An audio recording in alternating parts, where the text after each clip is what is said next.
Hi everyone. हम लोग chapter second कल स्टार्ट किए थे, उसमें हम लोगों ने एसिड बेस सॉल्ट स्टार्ट किया था और हम लोगों ने सबसे पहले अम्ल को देखा था कि अम्ल क्या होता है। अम्ल के बारे में फुल डिस्कशन हुआ था, लेकिन एक चीज़ उसमें कल मिस रह गया था। क्या? ये चीज़ बताना, इसका पार्टीशन भूल गया था। स्ट्रांग एसिड कौन कौन से हैं और वीक एसिड कौन कौन से हैं। मतलब स्ट्रांग को हम लोग बोलते हैं क्या? प्रबल। प्रबल अम्ल कौन कौन से हैं और वीक यानी कि दुर्बल अम्ल कौन से होते हैं। इन दोनों का हम लोगों ने कल डिफिनेशन भी देखा था और अच्छे तरीके से समझा भी था। आज बस इनमें पार्टीशन करना है, देखना है कि इनमें कौन कौन से मिलते हैं। प्रबल अम्ल में हमारा जैसे आता है HCl, H2SO4, HNO3, ये सब क्या है? प्रबल अम्ल हैं, यानी कि ये फुल रूप से अपना H+ आयन देते हैं। दुर्बल अम्ल में कौन से आते हैं? CH3, COOH, HCOOH और एक और आता है हमारा कौन सा? H2CO3 carbonic acid. ये तीनों जो होते हैं ना, ये प्रबल अम्ल होते हैं और ये जो होता है हमारा दुर्बल अम्ल होता है। दुर्बल अम्ल की हैसियत क्या होती है? ये पूरी तरह से आयनों में नहीं टूटता है, यानी कि इसका फुल 100% डिसोसिएशन नहीं होता है, लेकिन प्रबल का पूरी तरह से डिसोसिएशन यानी कि 100% ये टूट जाता है अपने आयनों में। ये कल का मिस रह गया था, बस इसी को आज देखना था। क्लियर? यहाँ पे देखिए आपके सामने कुछ प्राकृतिक स्रोत लिखे गए हैं और इन प्राकृतिक स्रोत में आपको अम्ल पाया जाता है। ठीक है, तो कौन कौन से अम्ल मिलते हैं किस किस प्राकृतिक स्रोत में, उसको थोड़ा सा देख लेते हैं। देखिए सिरका, आपने सिरका कभी खाया होगा, तो उसमें कौन सा अम्ल मिलता है? एसिटिक अम्ल मिलता है। ठीक है, घर में तो सिरका बनता ही होगा, इस समय आम का सीजन चल रहा है तो उसमें सिरका तो घर में अवश्य बनता होगा आप लोगों को। तो उसमें हम उसको कौन सा मिलता है? एसिटिक अम्ल मिलता है। संतरा, संतरा में कौन सा अम्ल मिलता है? सिट्रिक अम्ल मिलता है। इमली, इमली में कौन सा होता है? यानी कि टार्टरिक अम्ल होता है। टमाटर आपने देखा होगा, उसमें ऑक्सैलिक अम्ल मिलता है और इस ऑक्सैलिक अम्ल की एक खासियत होती है दोस्तों, ये शरीर के किसी भी आर्गन पे अगर एक जगह इकट्ठा हो जाता है तो वहां पे दर्द उत्पन्न होने लगता है। इसीलिए कहा जाता है कि टमाटर का सेवन थोड़ा सा हमको कम करना चाहिए। मांसपेशियों में भी दर्द इसी ऑक्सैलिक अम्ल के जमने के कारण होता है। दूध दही आप लोगों ने देखा होगा, उसमें हमको कौन सा अम्ल मिलता है? लैक्टिक अम्ल मिलता है। और नींबू, नींबू भी हमको कौन सा मिलता है? सिट्रिक अम्ल मिलता है। चींटी का डंक और नेटल का डंक, इन दोनों में हमको कौन सा अम्ल मिलता है? मेथेनोइक अम्ल मिलता है। तो ये थे कुछ प्राकृतिक स्रोत। प्राकृतिक स्रोत मतलब जो हमको प्रकृति में मिलते हैं और हम उसको यूज करते हैं, उसका उपयोग करते हैं। उसमें हमको ये सब प्रकार के क्या होते हैं? अम्ल मिलते हैं। तो ये थे कुछ डाटा जिसको हमने आपके सामने रखा है। क्लियर? अब हम नेक्स्ट पढ़ने वाले हैं प्रिपरेशन ऑफ एसिड। इसके पहले हम लोगों ने पूरा एसिड को कवर कर लिया है। हमने जान लिया है कि एसिड क्या होता है और किस किस प्राकृतिक स्रोत में कौन सा अम्ल यानी कि एसिड पाया जाता है। यानी कि एसिड की जो कहानी है वो पूरी तरह से खत्म हो चुकी है। अब ये बनता कैसे है उसको हम लोग देखेंगे, यानी कि प्रिपरेशन ऑफ एसिड कैसे बनता है। क्लियर? तो एक चीज ध्यान रखिएगा कि ये दो तरीकों से बनता है। पहला जो तरीका है इसमें नॉन मेटल, अब नॉन मेटल कौन से होते हैं? और प्लस हाइड्रोजन गैस,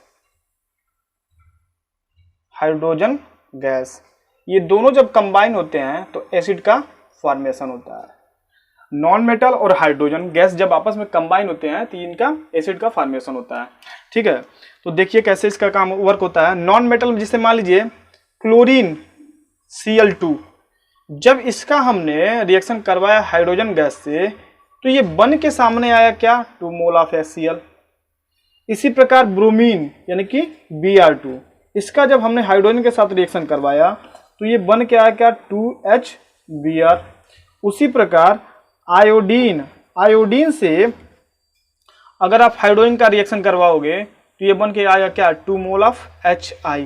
कहने का सेंस ये है कि जितने भी नॉन मेटल होते हैं, नॉन मेटल मतलब बेसिकली ये जो हमने नॉन मेटल लिया है ये ग्रुप 17 के एलिमेंट है। कहाँ के? ग्रुप 17 के। इनको हाइड्रोजन भी बोला जाता है। क्या बोला जाता है? हाइड्रोजन। तो हाइड्रोजन से अगर हम लोग हाइड्रोजन गैस का रिएक्शन करवाएं, यानी ग्रुप 17 का कोई भी एलिमेंट आप उठाइए, उससे हाइड्रोजन गैस से रिएक्शन करवाइए। किस प्रकार का ये रिएक्शन होता है? डायरेक्ट रिएक्शन होता है। ये एकदम डायरेक्ट रिएक्शन होता है, एकदम एक पात्र में इसको बिना किसी कैटलिस्ट के हम लोग इसका रिएक्शन करवाते हैं। तो जब नॉन मेटल में आप हाइड्रोजन गैस को प्रवाहित कराओगे तो जो बन के आएगा आपको, ये तीनों यानी कि हाइड्रोजन क्लोराइड, हाइड्रोजन ब्रोमाइड और हाइड्रोजन आयोडाइड, ये तीनों हमारे क्या होते हैं? एसिड यानी कि अम्ल होते हैं। फर्स्ट मेथड हमारा ये था कि नॉन मेटल से जब हम लोग हाइड्रोजन से रिएक्शन करवाएंगे तो हमको क्या मिल के आएगा? एसिड मिल के आएगा। अब देखिए थोड़ा सा इसको बैलेंस भी कर लीजिए। देखिए क्लोरीन यहाँ पे कितना है? 2। हाइड्रोजन कितना है? 2। तो यहाँ पे 2 मोल ऑफ HCl यानी कि हाइड्रोजन भी 2 है और क्लोरीन भी 2 है। उसी प्रकार ये तीनों हमारे क्या हुए हैं? बैलेंस हुए हैं। देखिए जो सेकेंड है हमारा, सेकेंड मेथड है, मेथड बनाने के लिए कौन सा? एसिड बनाने के लिए उसमें हमने लिया है non metal oxide plus water. Non metal oxide यानी जितने भी अधातुएं हैं, अधातुओं का अगर हम लोग ऑक्साइड लें और उसका जल से हम लोग उसका अभिक्रिया करवाएं तो हमको एसिड मिल के आएगा। जैसे समझिए कि कार्बन जो होता है वो हमारा क्या होता है? नॉन मेटल होता है, अधातु होता है। इसका ऑक्साइड यानी कि कार्बन डाइऑक्साइड, ये जब H2O से अभिक्रिया करता है तो ये क्या बन के आएगा? H2CO3। अभी हमने इसको पढ़ा था, कार्बोनिक एसिड। उसी प्रकार ये सल्फर ट्राइऑक्साइड जब H2O से अभिक्रिया करता है H2O से तो ये बन के क्या आता है? H2SO4। उसी प्रकार सल्फर डाइऑक्साइड जब H2O से अभिक्रिया करता है तो ये बन के आएगा क्या? H2SO3। देख रहे हैं ये तमाम तरह से जितने भी नॉन मेटल होते हैं, अगर ये H2O से रिएक्शन करेंगे तो इनके सामने जो एसिड बन के आएगा वो क्या होगा? हमारा मतलब स्ट्रॉन्ग एसिड या वीक एसिड बन के सामने आएगा। क्लियर? अब देखिए कई लोग को ये नहीं पता होगा ये नॉन मेटल क्या होता है और मेटल क्या होता है। सिंपल सा फंडा है, मेटल किसको बोलते हैं और नॉन मेटल किसको बोलते हैं। एक लाइन में इसको समझ लीजिए। मतलब ये कई लोगों को कन्फ्यूजन में रहता है कि मेटल क्या होता है, नॉन मेटल क्या होता है। मेटल उसको बोलते हैं जिसके बैलेंस सेल में 1, 2 और 3 इलेक्ट्रॉन होते हैं, उसको हम लोग मेटल बोलते हैं। और नॉन मेटल उसको बोलते हैं जिसके बैलेंस सेल में 5, 6 और 7 इलेक्ट्रॉन होते हैं, उनको नॉन मेटल बोला जाता है। बेसिकली नॉन मेटल 4 वालों को भी बोला जाता है।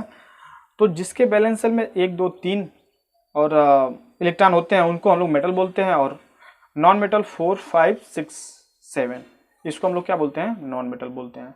तो देख लीजिएगा इस सबके बैलेंस सेल में यही इतना ही इलेक्ट्रॉन आता होगा, तो इसी को हम लोग क्या बोलेंगे? नॉन मेटल बोलेंगे। जैसे एग्जांपल के तौर पे सल्फर हमारा है, इसका इलेक्ट्रॉन विन्यास करेंगे तो 2, 8 कितना हो गया? 6 हो गया। तो देखिए इसके बैलेंस सेल में 6 इलेक्ट्रॉन है तो 6 इलेक्ट्रॉन यहाँ से मैच कर गया, यानी कि 4, 5, 6, 7 ये वो होते हैं जिनके बैलेंस सेल में इतने इलेक्ट्रॉन होते हैं तो वो नॉन मेटल कहलाता है। यानी कि 6 इलेक्ट्रॉन सल्फर में आ गए तो सल्फर हमारा क्या होगा? नॉन मेटल होगा। तो ये था प्रिपरेशन ऑफ एसिड। इसके 2 मेथड हम लोगों ने पढ़ा था। पहला मेथड था नॉन मेटल से हाइड्रोजन गैस का जब रिएक्शन करवाते हैं तो हमको एसिड प्राप्त होता है। उसी प्रकार दूसरा जो मेथड है ये वाला, इसको हमने क्या देखा था कि नॉन मेटल ऑक्साइड के साथ जब वाटर का रिएक्शन हम लोग करवाते हैं तो हमको एसिड प्राप्त होता है। क्लियर?